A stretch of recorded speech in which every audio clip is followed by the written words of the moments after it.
Hello again, everyone. This is Alex Toth, part 16. Again, this is me doing an overview of his thoughts, of his ideas, of interviews that he did, and also of recollections of other artists over the years. So here we are with the great Terry Austin, arguably one of the most popular, one of the greatest inkers comic books ever had. He inked John Byrne in that incredible run on the Uncanny X-Men in the 80s. In terms of mainstream popular art, I don't think it got better than that. Byrne was at his best, and Terry Austin was at his best. And everyone he inked looked a little better.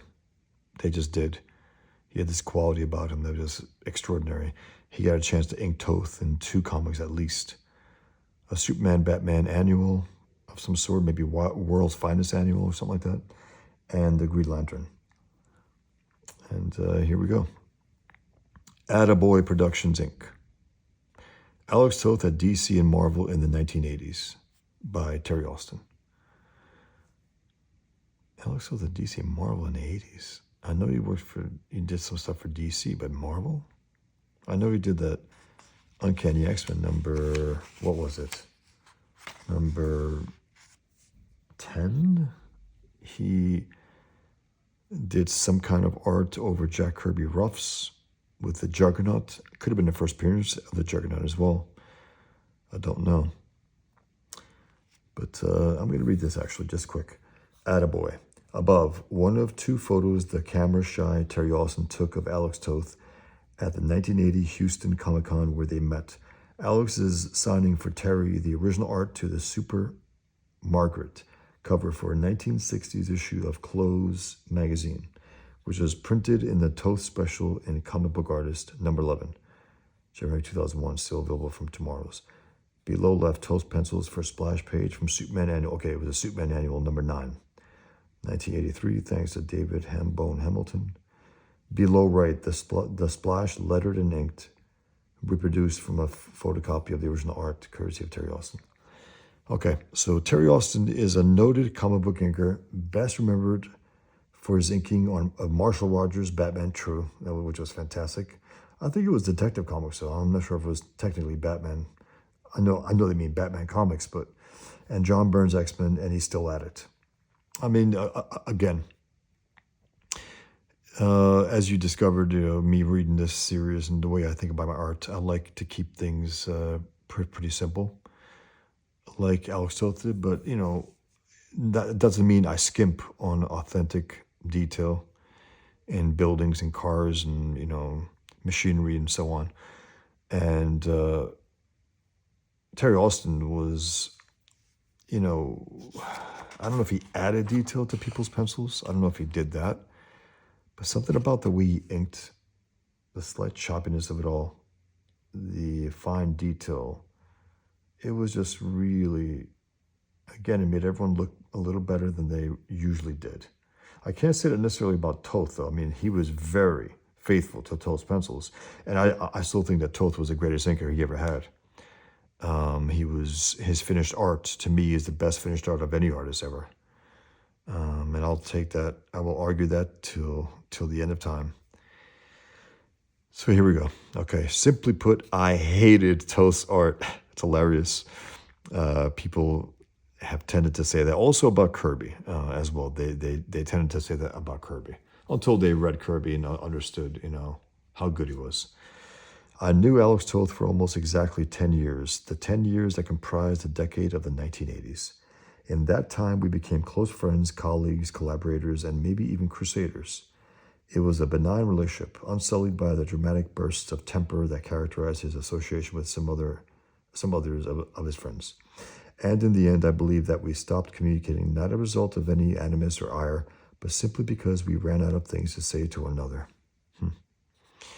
My first real memory of encountering Alex through his work was his decidedly different take on the Atom and the Flash in the pages of The Brave and the Bold, number 53.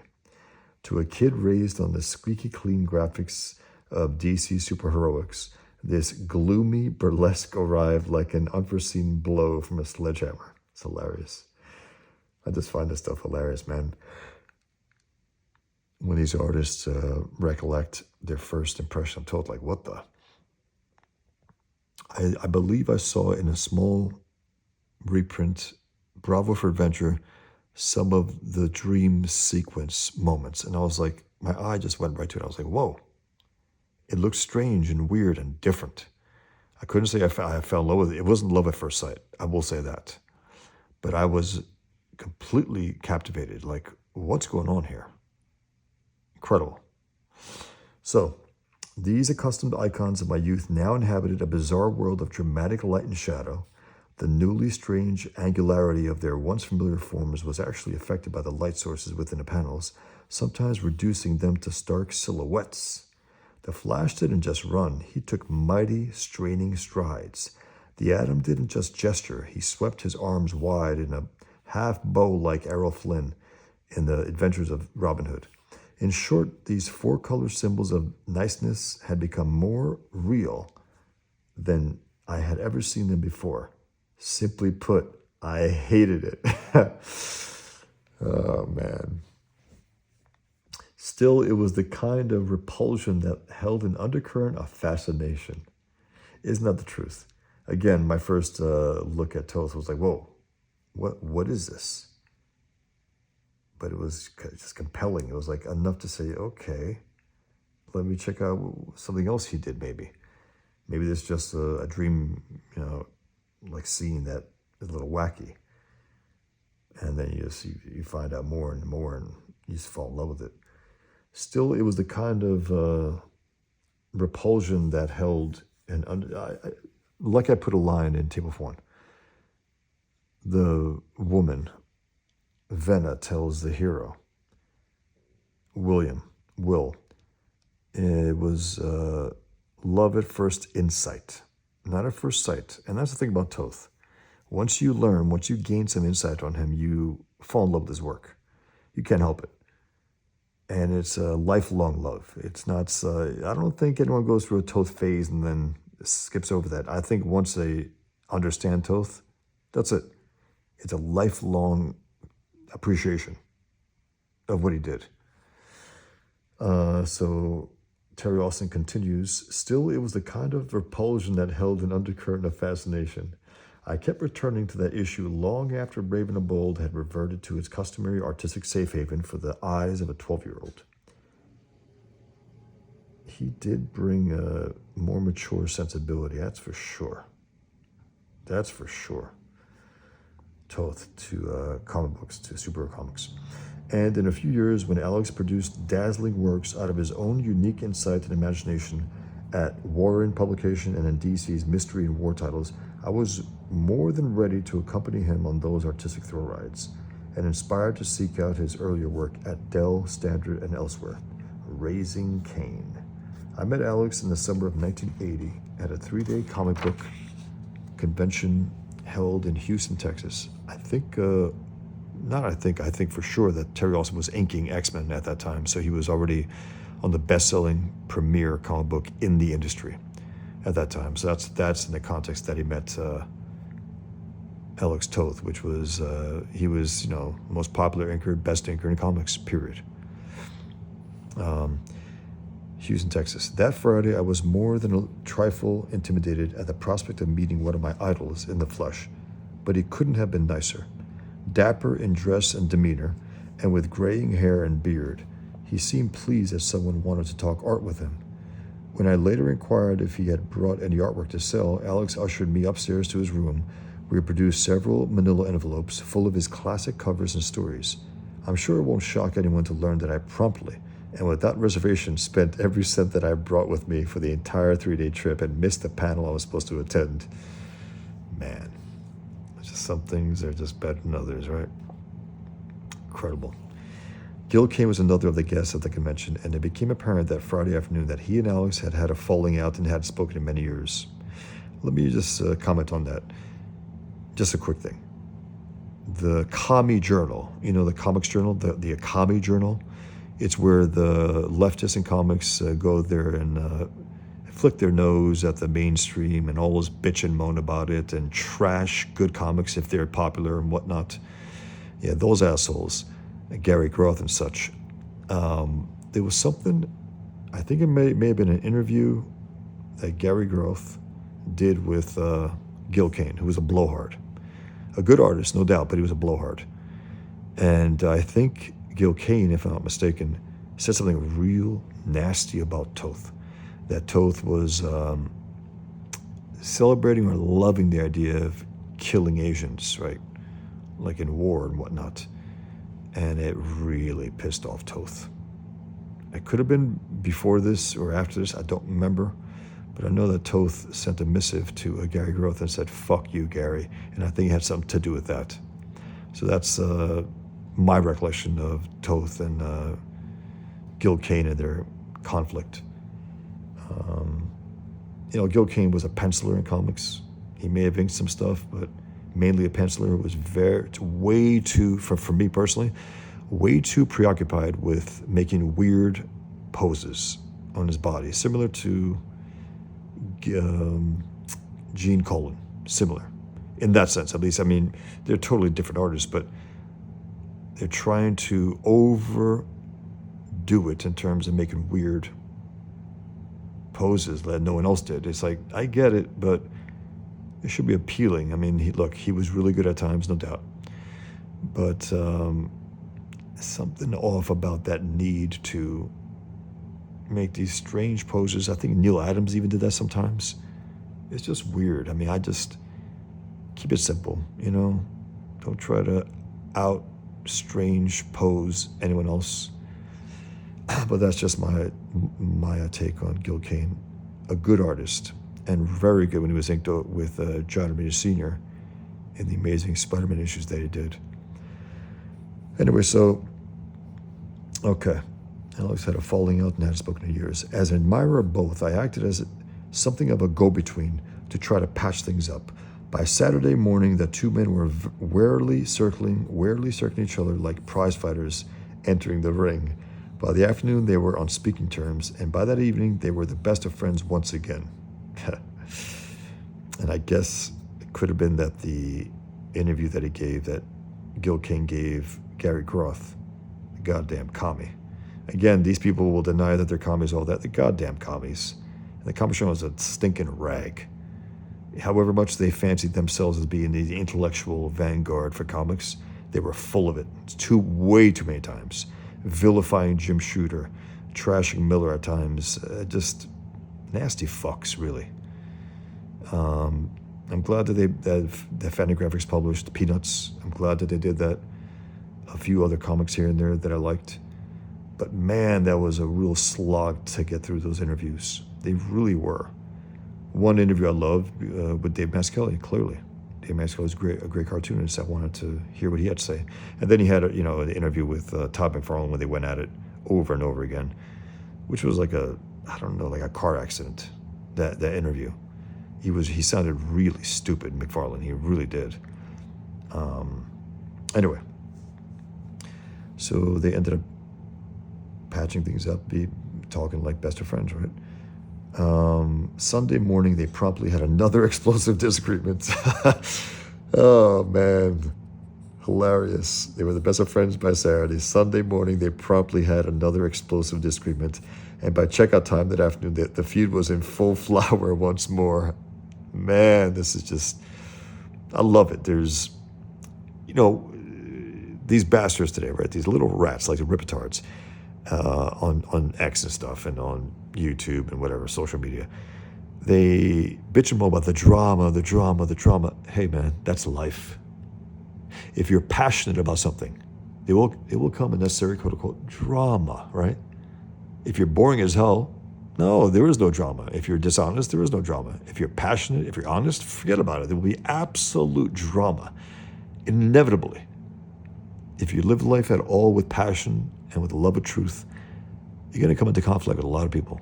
You will come into conflict with a lot of people. That's just the nature of it, right? So, I just love this. It's so funny.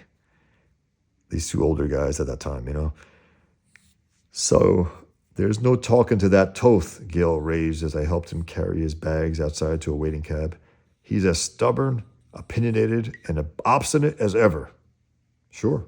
Great. Naturally, Alex said exactly the same thing about Gil in the same exact words, my right hand to God. When I helped him load his bags into a taxi an hour later, into a taxi an hour later, amateur psychologists in the audience are free to draw their own conclusions from this. Dot, dot, dot. He's a good writer too, Terry Austin, of his own thoughts and ideas, these recollections. It's good stuff.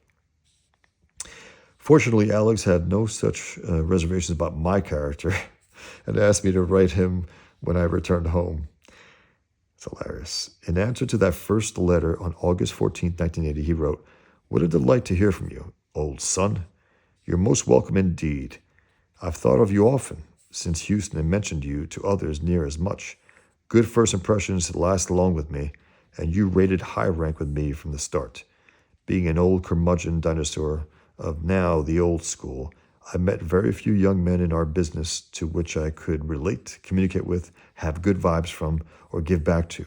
Your quiet, handsome self and your expressiveness, plus your ability to listen to my ravings and your demonstrated talent, all added up to positive marks in my book." Gulp, writes Terry Austin.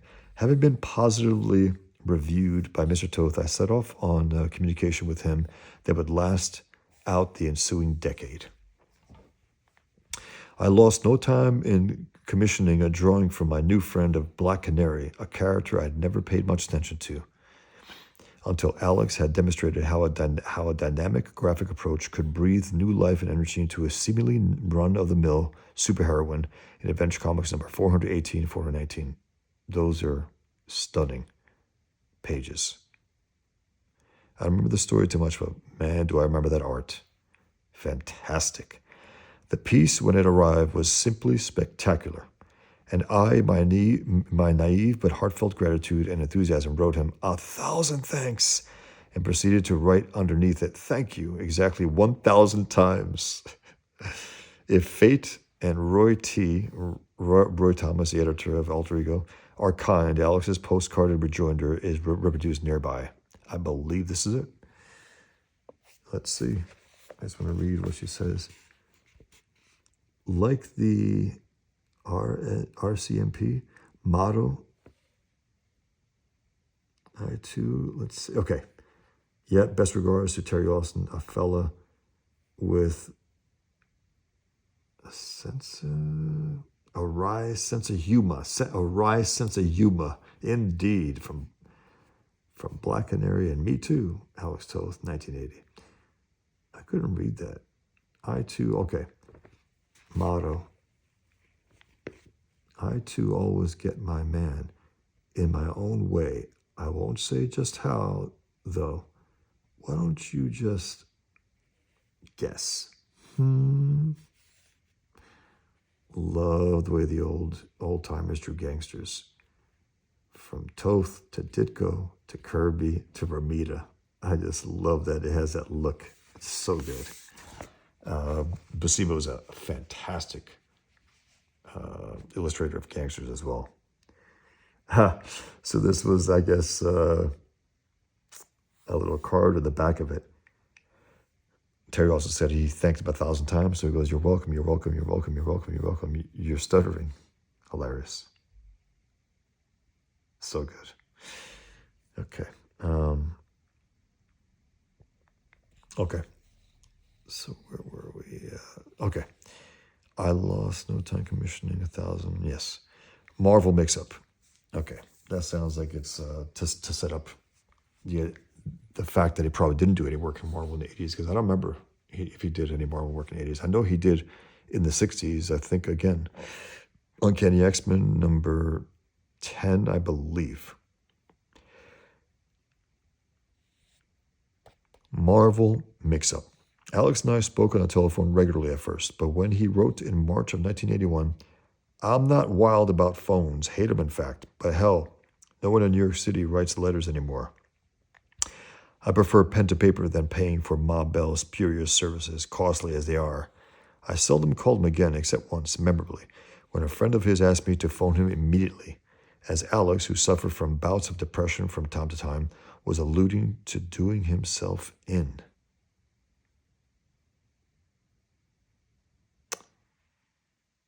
I re I'm rereading this from years ago. I forgot that actually. From doing himself in. I rarely phoned only to find Alex in the most cheerful state of mind imaginable. Okay. Man, this guy can write, and he's relaying these beautifully.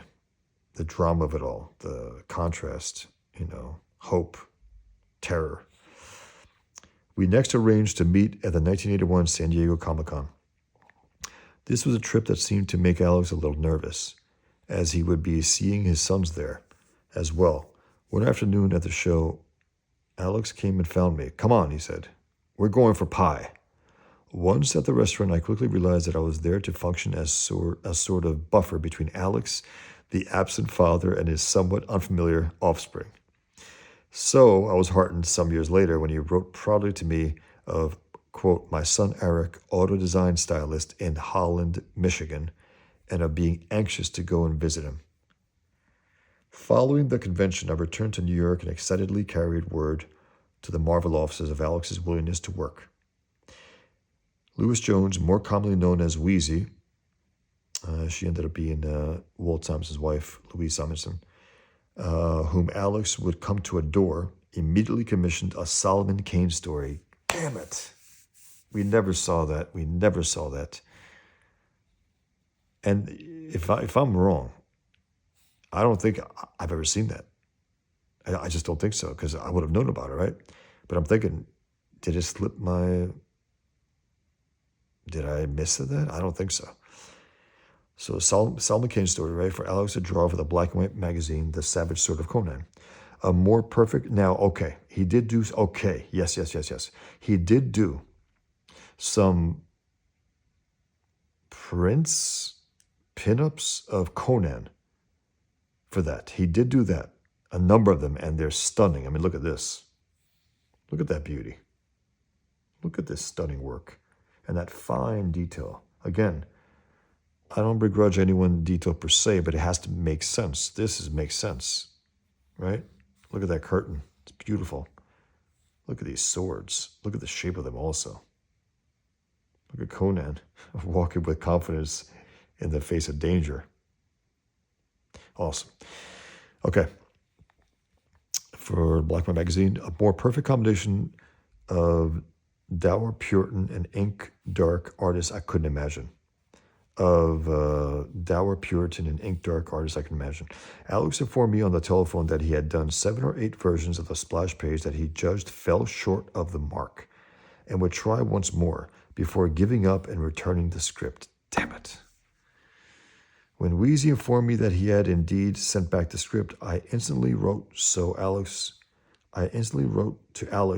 to ask him for copies of his self-rejected endeavors, figuring that I could learn more from seeing which artistic roads the master had traveled, only to turn back then many a year in some art class. Alex shot back, as for my Kane cabal, sorry, all of them torn up, gone, zip, fini. Ah, man. I know he valued his art, and I know that, but I'm not sure if he understood how good it was. He couldn't have if he rips it up. His rejected ones are probably better than most. Alex, who was his own toughest critic, held himself to standards undreamt of by ordinary mortals. This unfortunately made him his own worst enemy at times, and no doubt deprived the rest of us of additional Tothian masterworks. Absolutely true. You know, if he had a career like Will Eisner, I mean, Will Eisner to me is the model for a cartoonist. He really is.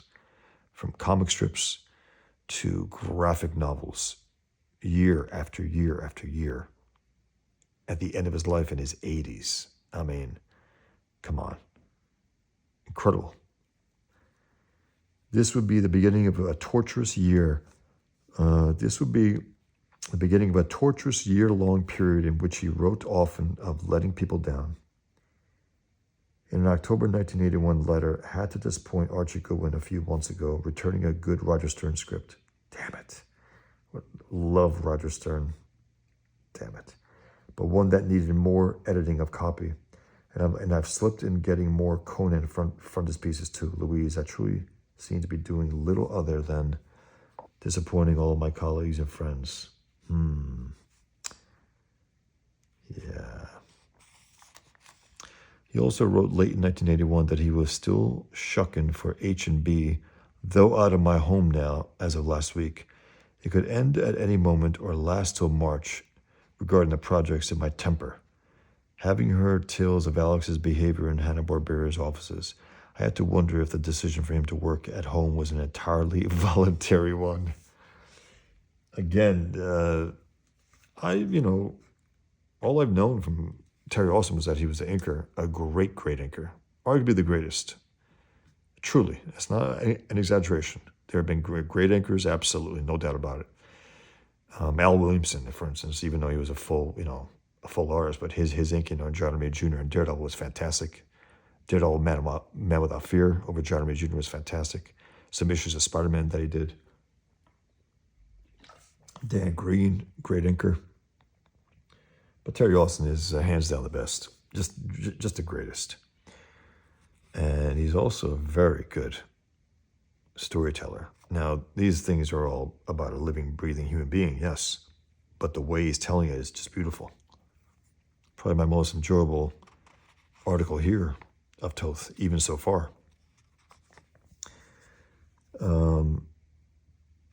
It wasn't entirely an involuntary one. Seventh Heaven with Superman Annual number 9. Happily, 1982 saw an upswing in Alex's spirit and his attitudes towards work. He wrote me in June, joking, "Just occurred to me we share the same initials, though reversed." Now, if we were a PI team, we could call it ATTTA Boy Productions, Attaboy Productions, Inc. Hilarious. What? And in the same letter, penciled two 9-page Challenger's origin strips. Look at these postcards I sent to Terry Austin. Phew. Okay. So he goes, and in the same letter, penciled two 9-page Challenger's origin strips. And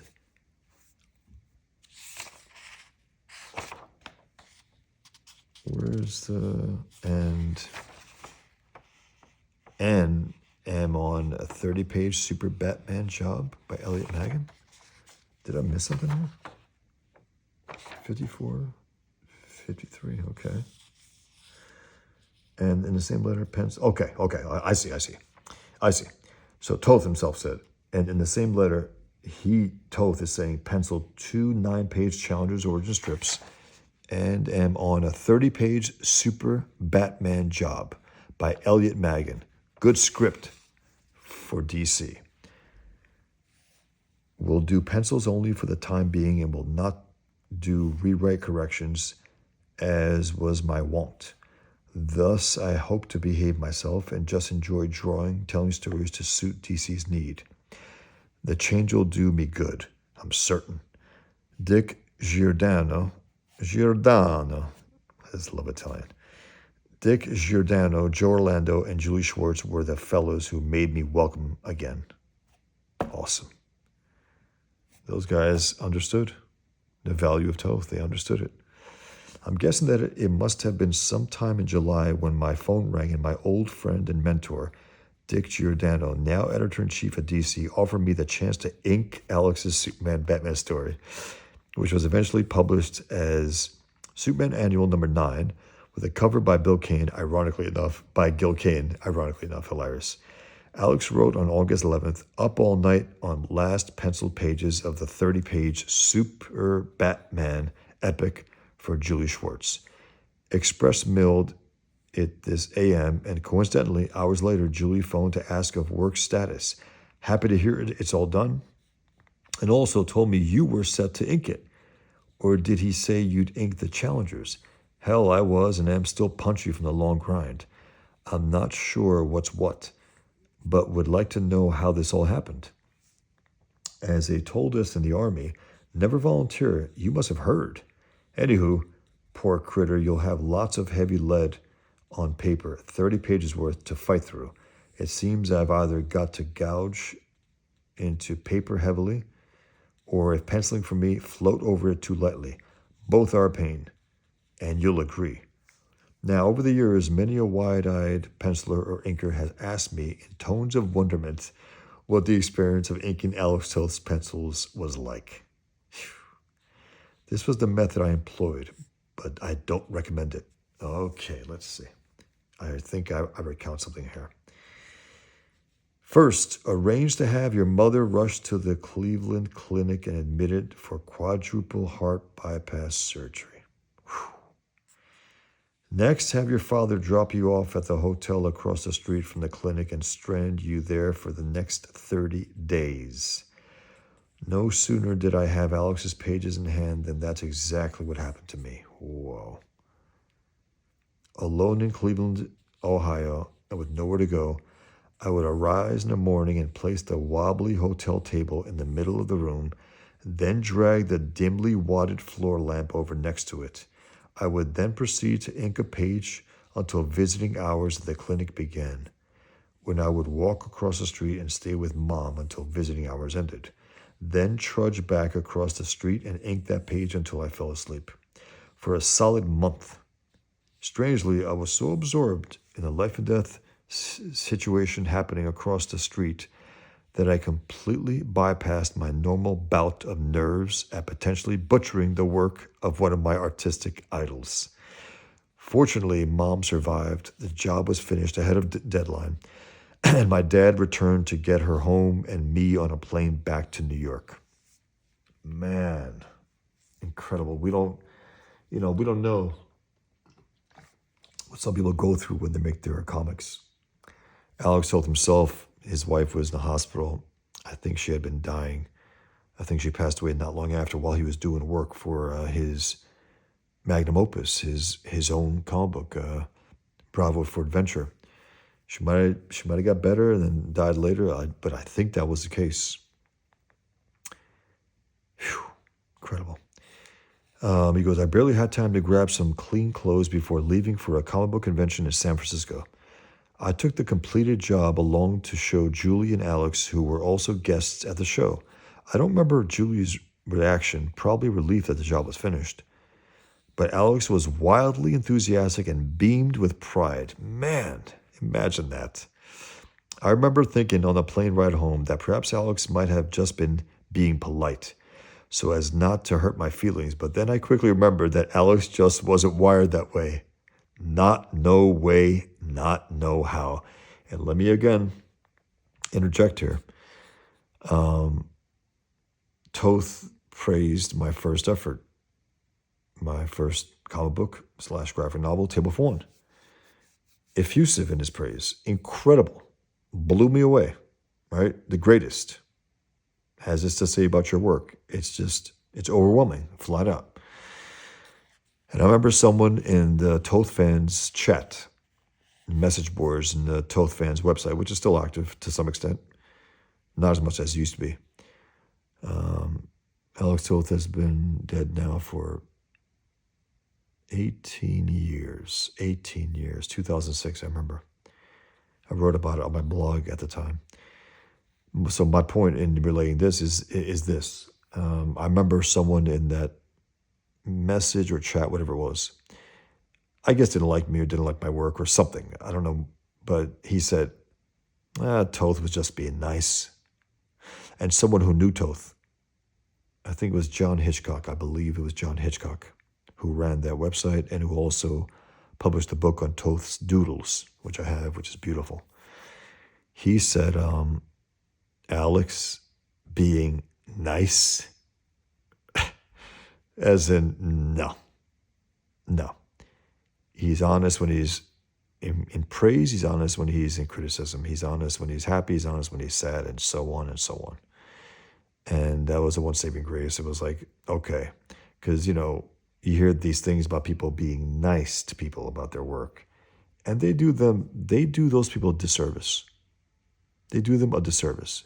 It's one thing to pat them on the back, one thing to try to encourage them, but it's another thing to praise them unduly. You don't do that. You don't do that. You can say, you know what? you were doing something pretty good here. Maybe you can continue that here. You can encourage, sure. But to tell them something that's not good is good, that's not good. Anyway, so I get exactly what Terry also relayed here, where he thought that that Toth was being polite, right? But Terry Austin's a great inker, and that job was great, and he inked Toth beautifully. It still looked exactly like Toth, but with Terry Austin inks. And sometimes it's Terry Austin is such a strong inker that he overwhelmed some pencilers to the point where sometimes you got some artists. It's like, is that same artist or is it a different artist? Because I know it's Terry Austin inks, but Toth is so recognizable. It's so recognizably Toth that you have Toth and you have this genius inker, just making it incredible to look at. And again, I still do think that Toth was his best inker, but man, those issues that he inked, Green Lantern and Superman, Batman, fantastic, fantastic. I mean, look at this. It's great. It's great. So, confirmation quickly came in November in his next letter. Was glad to see your great ink job of our Super Batman epic. Really fine work, old son. You kept to a firm, bold outline and enhanced the lot to a fare thee well. Hope you do it again. And again in December letter, regarding our Super Batman epic, you flatter my work indeed. That's beautiful, man. I mean, that's so good. Did my heavy lead work impede you? By the way, did you outline with pen? If so, what pen? I'm still dazzled by your rich black ink. Sometimes life is good. I mean, come on. That kind of effusive praise from the master is it's incredible. Incredible. And again, if you haven't checked those out, check those out. The Green Lantern and the Superman Annual number 9. I think it was Superman Annual number 9, which is a little shocking, actually. I mean, it was only 9 annuals by that point. That doesn't make sense to me, but maybe Marvel started that and then DC copied that. I don't know. After the 60s, possible. And then the Green Lantern number 171. Green Lantern 171. Check those out. Okay. So, but enough about me. Terry Austin writes, again, what a personable guy. I mean, he's coming through completely. He's probably a sweetheart of a guy. He probably is a great, great, great inker and a good writer and very funny. But enough about me. In that same November missive, Alex evidenced more remarkable enthusiasm about his new working process. It is a recent event that I, through penciling for DC for this brief time, have come upon a new and bolder method of drawing the figures, designing shapes, etc. to suit their own needs. More so than for my own stories, I find. So it's been a discovery, one I enjoyed, and it could only happen as it did, by getting out of my self-dug rut and adapting to DC material. It's been a while since I've drawn super jocks in wild action sequences, quite new again to this old crock. Life, I suppose, is just that. Rediscovery of what's been there all the while. Reinventing the wheel, so to speak. Lots of fun. Keeps one perking, what? Sadly, it wasn't to last. Damn it. Yeah. I wanted to draw the jungle. Heartened by Alex's new optimism, his friends got busy lining up new projects for him. At DC, editor Ernie Colin readied a Green Lantern story for Alex, while Wheezy Jones commissioned an Indiana Jones script for the Attaboy team at Marvel. Damn it. Damn it. Alex Toth drawing an Indiana Jones comic book inked by Terry Austin. I mean, it didn't happen. It didn't happen. Oh, man. I can see it. I can see it.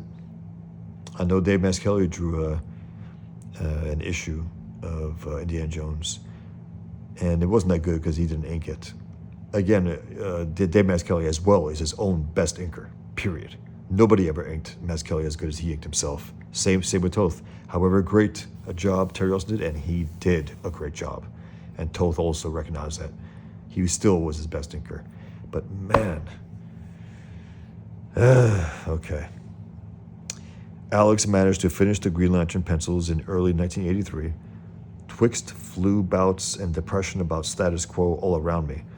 Good old Dick Giordano called me to say that Alex had lettered my name underneath his in the art credits on the splash page. Did I want the job?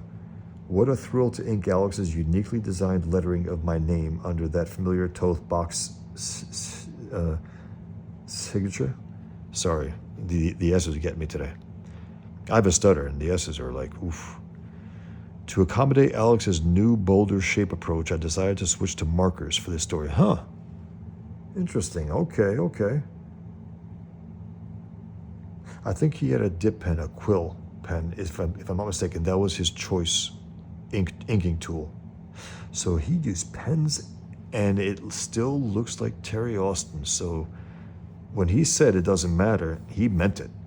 When people ask him what kind of tool he uses, because look, that's still pure Terry Austin. There's no doubt that that's Terry Austin, and it's a different inking tool.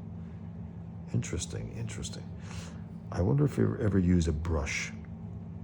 And if he did, I want to know which issue he did that with, because that would be very different. I doubt it, though, by his fine. But then again, you get Brian Boland, who's an incredibly detailed artist who uses a brush. So, curious. Okay. To accommodate Alex's new, bolder shape approach, I decided to switch to markers for the story, and the results just aren't as pleasing to me all these years later. Interesting. But it still looks like Terry Austin. It still does. Ultimately, the GL story, Green Lantern story, was judged to be unpublishable as written, and our panels were photostated, chopped, cropped, shifted around, and the pages were reordered in an attempt to salvage the art in service to a different story before seeing print as Green Lantern number 171. Interesting. I forgot about this. Behind the now customary Gil Kane cover.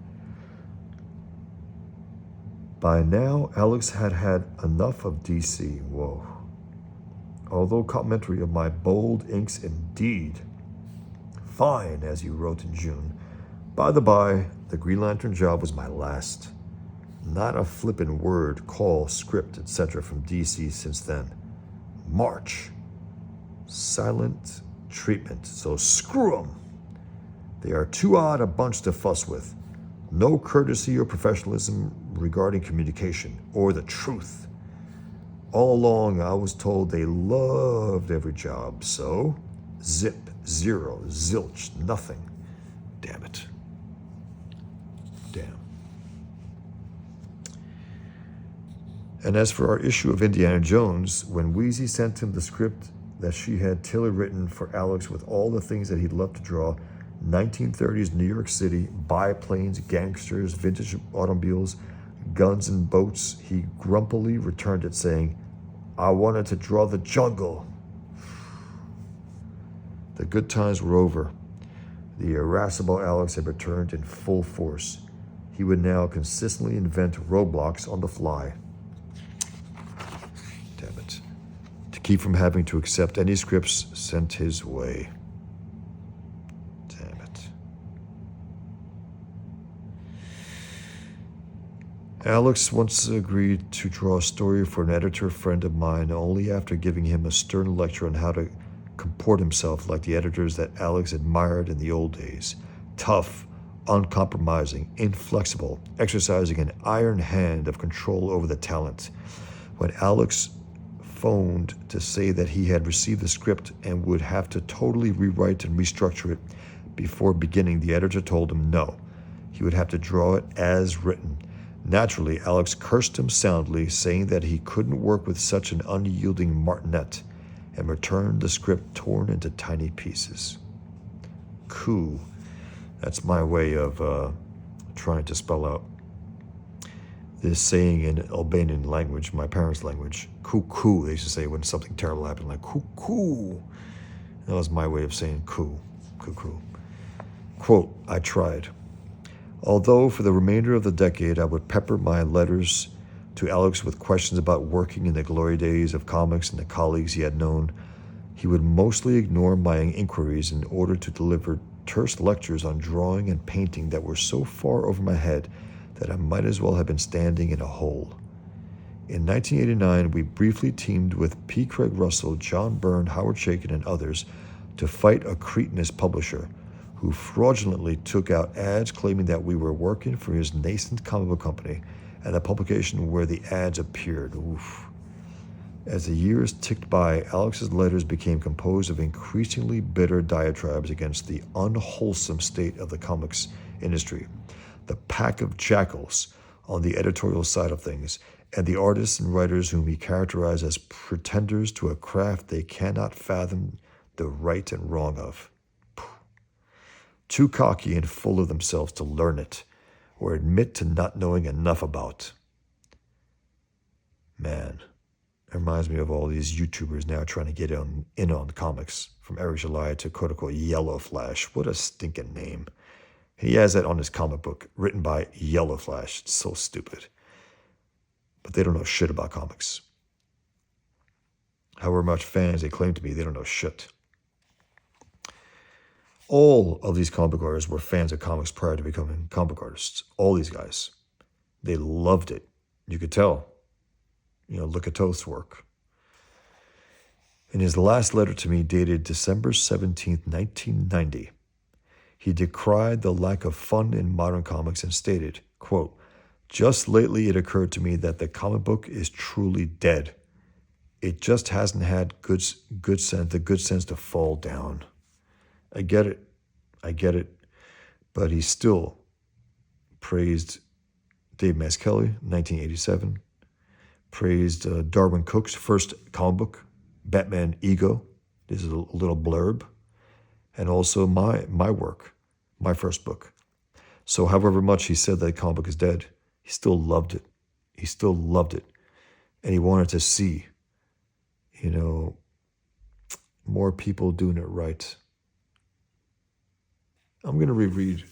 Give me 1 second. I'm going to reread my Toth postcard, that first one. He gave me a few after, but it was that first one.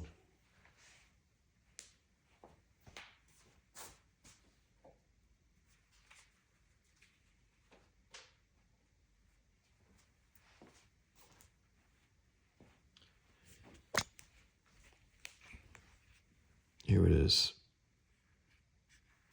I just want to reread it before I finish this. Or let me finish this and then reread that. As one of the perpetrators who were keeping the perceived corpse in an ambulatory state, he was talking about himself. That's hilarious. Man, good stuff. Terry also says, as one of the perpetrators who were keeping the perceived corpse in an ambulatory state, I didn't feel that Alex was inviting me to participate in a two-sided conversation any longer, but that my new role was to serve as a sounding board for his pent-up rage and frustration. Yeah, it could have been the case, and if so, it's very tragic. You got this great, artist in his own right, Terry Austin. Okay. He concluded that last ever letter to me by saying, well, I give up. Gave up a long time ago. Thanks for the kudos. I tried. Best, Alex. I'm extremely grateful to have known Alex and to have shared the path with one of the incontrovertible geniuses of our medium during a time, however fleetingly, that he seemed genuinely happy and professionally energized, and hope that he has finally found a measure of the contentment and tranquility that eluded him in life. He was definitely a searcher. Always didn't know much peace, from what I gather, but look what he gave us. My thoughts turn back to the close of that first letter that he wrote to me on August 14th, 1980. Happy I made a good impression too, Terry, though. Terry, though I lose more friends than I make being a grumpy old fart, spouting off at a world not of my choice, tilting at endless windmills as I do, quite soured at life, my own failings and ennui, directionless, full of ideas, but pooped out, don't follow through, so I expectorate, idly, and curse the coming darkness, all out of candles. Be at peace, old sire. Be at peace, old sire. Love this piece by Terry Lawson. Just absolutely love it. And then you have some shorter recollections of Toth here, which I will read next time. And then I think from there, I will begin showing Toth.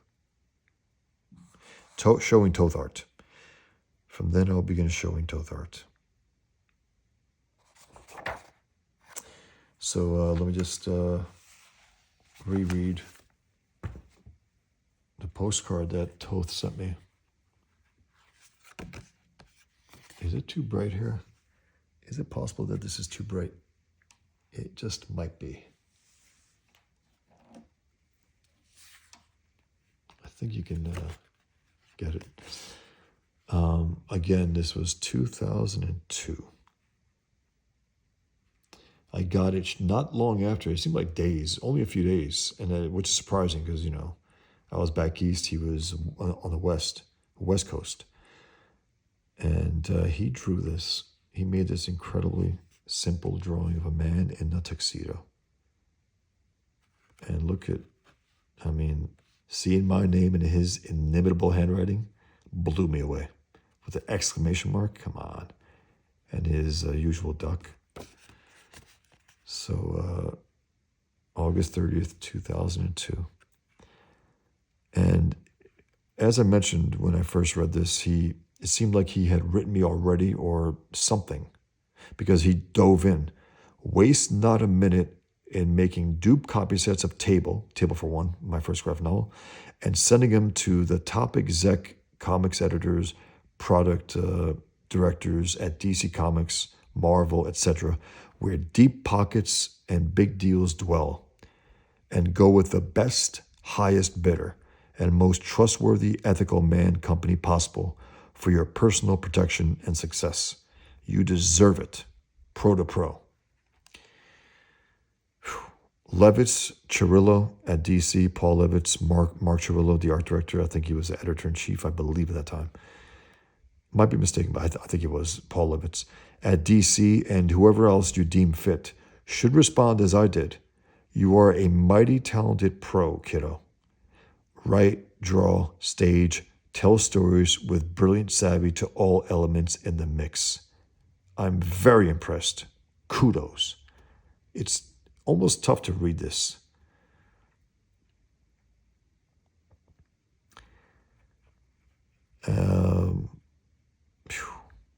He goes, 2, I'd send copies to Gollywood's top filmmakers.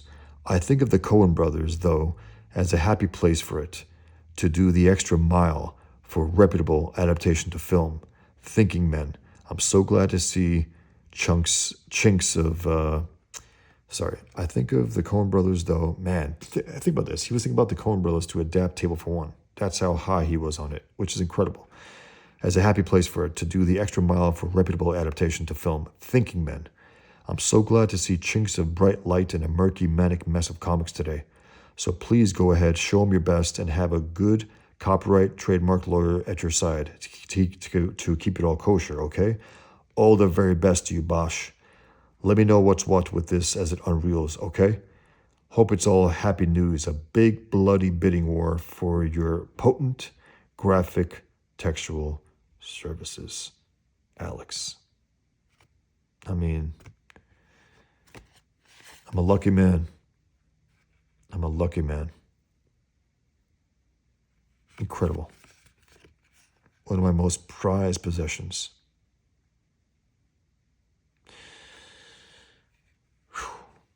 So I just want to thank you guys for listening, for watching, for subscribing. If you can, I would appreciate it. And if you like this video, like it. Press the the like button, if that's what it is. And until next time, take care.